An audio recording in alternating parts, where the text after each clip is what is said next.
Shalom, saudara-saudari yang terkasih di dalam Tuhan kita Yesus Kristus. Semoga kita semua dalam keadaan sehat dan senantiasa dalam perlindungan Tuhan. Saudara-saudari yang terkasih, kita jumpa lagi dengan permenungan dari saya yang bertema, dari tempat biasa, Tuhan angkat ke tempat yang luar biasa.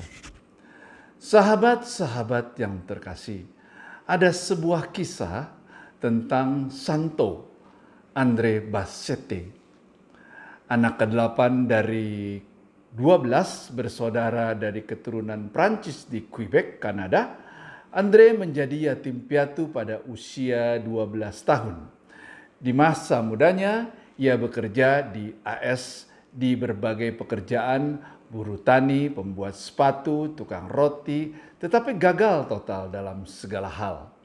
Pada usia 25 tahun, setahun setelah novisiat sebagai Bruder Salib Suci di Kanada, kesehatannya memburuk sehingga tidak dapat melanjutkan pendidikannya. Atas referensi Bapak Uskup, dia diangkat menjadi penjaga pintu di Notre Dame College di Montreal. Selain itu, ia juga menjadi petugas kebersihan di rumah sakit, mencuci sebagai tukang cukur, koster, dan lain-lain. Sifatnya sangat penolong, juga sebagai penasehat dan sangat saleh.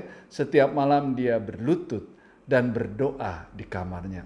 Jendela kamarnya menghadap Gunung Royal yang berdiri sebuah patung kecil Santo Yosef. Devosinya kepada Santo Yosef yang begitu mendalam sehingga ia mendapatkan karunia untuk dapat menyembuhkan banyak orang dengan menggosokkan minyak yang diambil dari lampu yang menyala di depannya. Orang di sekitar yang awalnya ragu-ragu terhadap dirinya berubah menjadi kekaguman, dan Andre pun berucap, "Santo Yosef dan iman kamu yang menyembuhkan, bukan saya," ujarnya. Keinginan Andre untuk membangun sebuah kapel yang megah untuk menghormati Santo Yosef terpenuhi dengan menyimpan uang receh yang diperoleh dari hasil memotong rambut para mahasiswa. Kapel tersebut dibangun di atas bukit yang curam. Untuk membangun oratori on Mont Royal membutuhkan waktu 50 tahun dan selesai di tahun 1931, sekarang menjadi rumah jenazah Andre. Andre Bassette yang meninggal pada usia 92 tahun dibeatifikasi oleh Paus Santo Yohanes Paulus II pada tahun 1982. Sahabat-sahabatku yang terkasih, dalam Injil Markus bab 1 ayat 16-20 tertulis, Yesus memanggil murid-murid yang pertama. Ketika Yesus sedang berjalan menyusuri Danau Galilea, ia melihat Simon dan Andreas saudara Simon. Mereka sedang menebarkan jala di danau sebab mereka penjala ikan.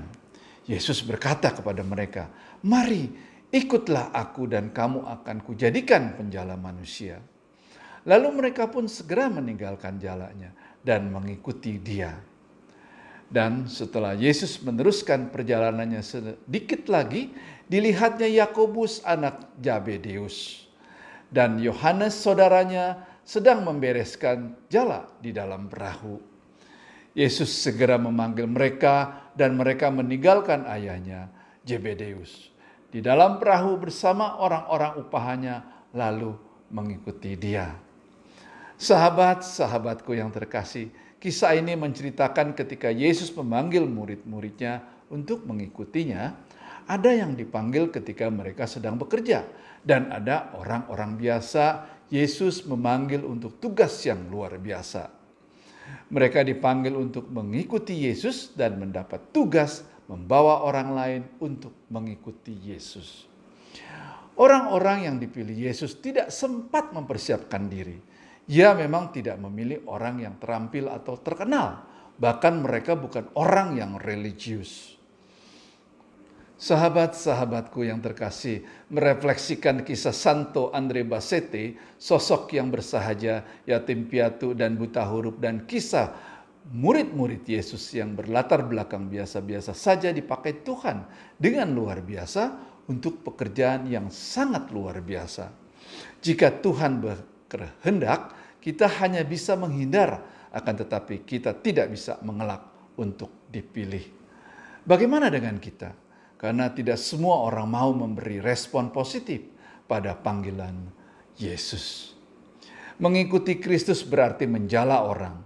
Ini bukan hanya berlaku bagi para mahasiswa, pekerja, pengusaha, tetapi bagi semua orang yang mengakui dirinya sebagai pengikut Kristus.